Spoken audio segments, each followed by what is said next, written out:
Et bonjour à tous. Alors aujourd'hui, je voudrais revenir sur un point important, enfin qui me paraît important par rapport à la religion et au modèle qu'on s'est fait d'une certaine religion. Ça peut être de la Bible, ça peut être de la foi, ça peut être de plein de choses.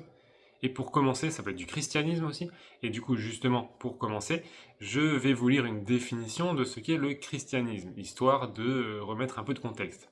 Donc mon point, ça concerne principalement la religion et le christianisme. Du coup, selon une définition, je dis une définition parce qu'il y en a plusieurs, le christianisme, c'est une religion monothéiste issue du judaïsme.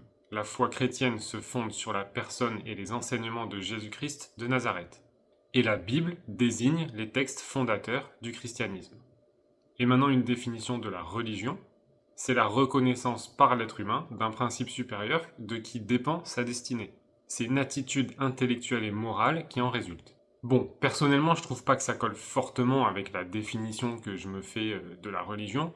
Pour moi, la religion, c'est davantage un mouvement ou un courant de pensée, disons, qui a été créé sur base de la Bible et des textes sacrés, et qui ensuite a été mis un petit peu à la sauce de l'homme, et malheureusement qui a été altéré, modifié, ou des choses ont été supprimées, et qui du coup sont un petit peu sortis de leur texte d'origine, on va dire. Donc bref, si je résume, le christianisme, ce serait davantage un mouvement ou un courant de pensée qui se rapproche des textes sacrés, donc de la Bible, qui essaye en tout cas d'être le plus fidèle à la Bible, là où les religions représenteraient un courant de ce christianisme, mais transformé et altéré. Et le point que je voudrais aborder ici, c'est justement quel est le modèle de christianisme ou de religion ou de foi que vous avez eu, que vous avez reçu, et qui vous a fait peut-être fuir de la foi, ou au contraire qui vous a fait embrasser ce courant de pensée, cette religion, cette foi, peu importe comment vous voulez l'appeler. En quelque sorte, où est-ce que vous avez eu votre expérience de la Bible, de Jésus, du christianisme? À quoi est-ce que vous comparez ce que vous croyez savoir de tout ça? Pour ma part, je vois par exemple énormément de catholiques, qui est une religion chrétienne, qui ne lisent pas la Bible.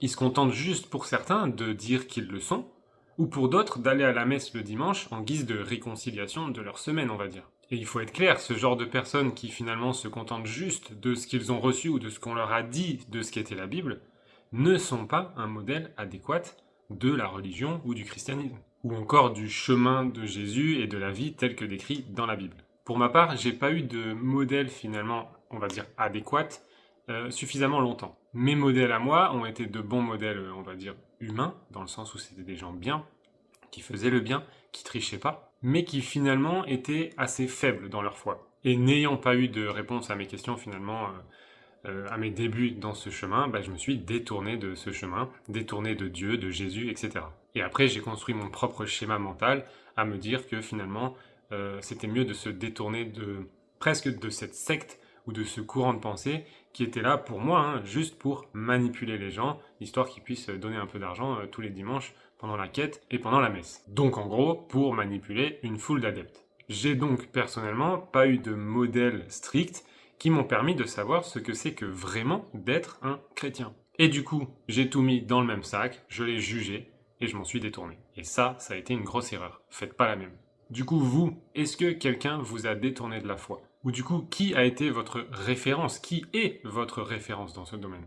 Donc si je vous dis par exemple, qui est votre référence à vous? Qui pour vous représente, selon vous, le christianisme ou le catholicisme ou peu importe la religion que vous voulez y mettre derrière? Est-ce que c'est une personne de paix? Est-ce que c'est une personne qui vous a rejeté, peut-être humilié ou battu? Quelqu'un qui se dit chrétien ou catholique et qui vous a battu, pour vous, est-ce que c'est ça, être chrétien ou catholique? Est-ce que c'est une personne qui s'est mal comportée envers vous et qui se disait chrétienne? Est-ce que c'était un addict, par exemple, de boissons, de drogue ou autre? Ou de sexe même?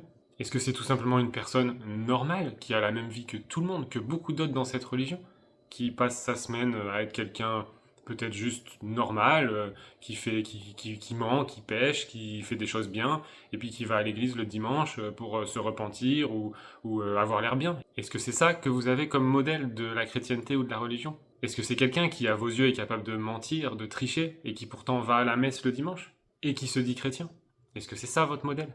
Est-ce que c'est une personne qui finalement n'est pas que bonne, mais qui prend soin d'aller se repentir chaque semaine pour effacer ses péchés de la semaine?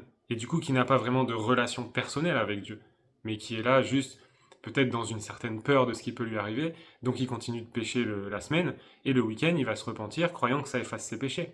Est-ce que c'est ça votre modèle? Et la référence que vous avez ou que vous avez eue peut faire une différence dans la façon dont vous imaginez ce que c'est. Mais la référence que vous avez, le modèle, ce que vous pensez être euh, l'identité du christianisme ou de la religion, ou même de ce que dit la Bible, eh ben c'est peut-être une vision complètement erronée et très loin de la vérité. Et si par exemple maintenant, vous décidiez là, aujourd'hui, de redécouvrir ce chemin par vous-même, pourquoi pas en commençant par lire la Bible, pour découvrir ce que c'est vraiment, sans altération. Peut-être trouver un modèle plus adéquat aussi.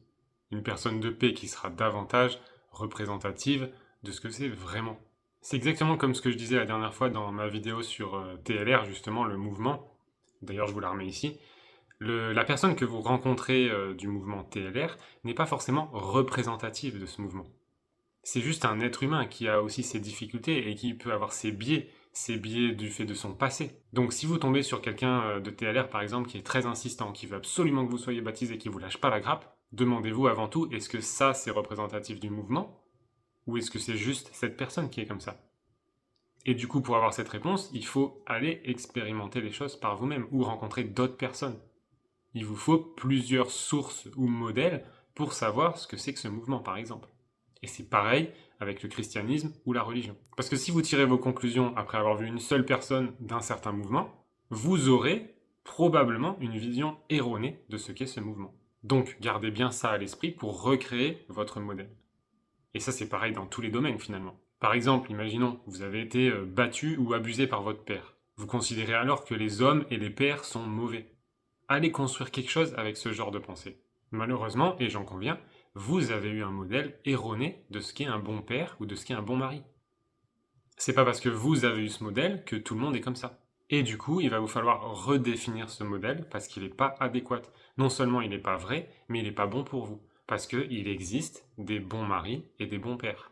Et pour ma part, par exemple, moi qui suis depuis récemment finalement sur le chemin de Jésus, ce qui est nouveau pour moi, je suis en train de refaire tous mes modèles. Qu'est-ce que c'est en fait un chrétien? Qu'est-ce que c'est un catholique? Qu'est-ce que sont les protestants? Les évangéliques? Ou les évangélistes? Donc j'ai envie de dire au diable les modèles préconçus et les idées que je me suis faites de tout ça, et redécouvrons par l'expérience, par mon expérience, ce que c'est vraiment. Et ce que je redécouvre finalement, bon que je soupçonnais un petit peu aussi, c'est que la religion catholique par exemple est très loin de la vérité, est très éloignée de la Bible. Mais encore une fois, je généralise, parce qu'il y a différentes approches dans cette religion. Et du coup, plus j'avance et plus je découvre, plus je me rends compte, plus je pense en fait, que le pape, par exemple, donc le patron de l'Église catholique finalement, n'est pas mieux que Big Pharma. Et j'ai pas peur de le dire ni de le penser. C'est ce que je pense et j'ai le droit de le penser. Pour moi, la religion catholique est très décalée. Alors, c'est une généralisation, ils ne le sont pas tous, mais c'est une religion qui est très décalée du chemin et de la vérité, tel que décrit dans la Bible en tout cas. Pourquoi je dis ça? Parce que la religion catholique, dans la plupart des cas, c'est, dans sa grande majorité, on va dire, c'est une religion que je trouve morte. Dans le sens où elle a effacé tout ce qui est vraiment important par rapport à la Bible, mais qui challenge aussi, parce que forcément, alors on parle de guérison, on parle de chasser les démons, mais ça, quand ça arrive, c'est bien, ça aide au niveau de la religion, ça aide au niveau de la foi. Mais quand on tente une guérison et qu'il se passe rien, ben ça aide pas et c'est challengeant. Faut assumer que ça marche pas. Mais au final, c'est pas nous on est juste finalement un outil. C'est Jésus qui va décider si la guérison se fait ou pas, et quand et comment. Mais du coup, tous ces aspects ont disparu de la religion catholique. Est-ce que le dimanche, dans une église catholique par exemple, vous voyez des guérisons? Est-ce que vous voyez des démons qui sont chassés des personnes? Est-ce que vous voyez des baptêmes d'eau? Est-ce que vous voyez des baptêmes du Saint-Esprit? C'est très rare. En fait, ça a complètement disparu de ce courant finalement au niveau catholique. Et tout ça, c'est drivé par le pape. C'est pour ça que je dis que c'est probablement un outil du malin. Et c'est justement tout ça qui rend la Bible vivante et qui rend Jésus vivant, parce qu'il est vivant. Quand vous commencez à voir tous les témoignages, quand vous commencez à voir des guérisons, des chasses de démons dans tous les sens, des gens qui sont libérés, des gens qui sont imprégnés de l'Esprit Saint, qui retrouvent une joie et une paix intérieure. C'est ça qui est vivant. Mais on voit pas ça dans les églises catholiques. Donc si l'église catholique c'est votre modèle de ce qu'est la Bible, le chemin, la vérité, la foi, la religion, c'est une erreur totale. Et puis déjà, l'Église, aujourd'hui, on voit ça comme un bâtiment, mais c'est pas juste le bâtiment. C'est n'importe quel groupe de personnes qui répand la parole, qui opère des guérisons au nom de Jésus, qui chasse des démons au nom de Jésus aussi, qui baptise d'eau, qui baptise du Saint-Esprit, et qui fait de sincères repentances, qui se regroupe, qui partage cette foi. et qui avancent sur ce chemin ensemble. Tout groupe de personnes qui fait ça est une église. Et pour moi, certaines religions ont effacé tout ça, sont devenues mortes vis-à-vis de toute cette vie qu'on trouve dans la Bible, et qui est vraie, qui est réelle, qui était réelle dans le passé et qui est réelle encore aujourd'hui. Et tout ça a été effacé, probablement pour que les gens soient juste des suiveurs, mais surtout qu'ils ne changent pas leur vie, qu'il n'y ait pas de guérison, et qu'ils ne se rapprochent pas trop de Dieu, parce que sinon ça mettrait à mal tout un business. Et finalement, réfléchissez à ça, qui est dans une pire position? Celui qui rejette Dieu, qui rejette la Bible, la foi, et donc qui sait au fond de lui qu'il ne croit pas en ça, mais qui du coup sait qu'il a matière à bouger, ou quelqu'un qui est catholique, on va dire, et qui lui croit qu'il est sur le chemin, croit qu'il est dans la foi, et croit qu'il est sur la bonne voie, et du coup, il n'y a pas matière à changer, puisqu'il est déjà dedans. C'est plus difficile pour un catholique de retrouver le chemin que pour un athée de le trouver. Parce qu'un athée, il sait qu'il a matière à faire un mouvement, pas le catholique. Et puis plus récemment, j'ai découvert les églises évangéliques. Et elles sont, par exemple, beaucoup plus vivantes. Ils ont des façons de faire les prêches ou les messes différentes, bien que je ne suis pas totalement fan encore aujourd'hui. Et certaines continuent d'introduire les guérisons, les chasses de démons, et de partager l'évangile. Mais même dans les églises évangéliques, donc qu'on soupçonne de par leur nom être dans une mouvance de partager l'évangile, c'est-à-dire l'histoire de Jésus et de la Bible, le font très peu finalement. Donc j'ai envie de dire, chaque religion, donc cette entité qui a été finalement façonnée par les hommes et altérée par rapport à la Bible, a ses défauts comme modèle. Donc si vous voulez un modèle pur, lisez la Bible. Et pourquoi je considère aujourd'hui que la Bible est à 100% sûre, et finalement relate la vérité, le chemin, parce que c'est le livre le plus challengé et le plus vérifié au monde. C'est vérifié par des chercheurs, par des scientifiques, des historiens. Et vous pouvez lire 500 livres qui parlent en bien et en mal de la Bible, pas un de ces 500 livres n'aura été aussi vérifié que la Bible. Donc préférez finalement lire 500 fois la Bible que 500 livres sur la Bible, ça vaudra plus le coup. Et après, tout ça n'est pas à généraliser ou à mettre dans un même sac. Regardez par exemple cette église catholique. Je vous mets ici un lien vers une vidéo. C'est une église catholique charismatique, c'est une branche du catholicisme. Allez regarder une de leurs vidéos et vous verrez à quel point ça se rapproche de très près de ce qui est écrit dans la Bible. Et je trouve qu'ils le font d'une manière géniale, mais on voit tellement rarement ce genre d'initiative ou de modèle finalement. Et je trouve qu'on devrait voir ça dans toutes les églises du monde, parce que c'est ça le chemin. Mais en 40 ans de vie, j'ai rien vu de tout ça. Rien.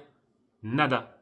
Donc je peux vous confirmer qu'il y a une certaine volonté de cacher les aspects vivants et importants de la Bible, sinon ça se verrait malgré nous. On serait forcément rentré un jour dans une église et on aurait vu des miracles. On ne pourrait pas passer à côté, mais du coup c'est pas le cas. Donc en conclusion de cette vidéo, j'ai envie de vous dire, revoyez vos modèles comme je suis en train de le faire actuellement. Et si vous voulez vous faire un modèle adéquat de ce que c'est que finalement la vie de Jésus, le chemin, la vérité, alors lisez la Bible. C'est la source.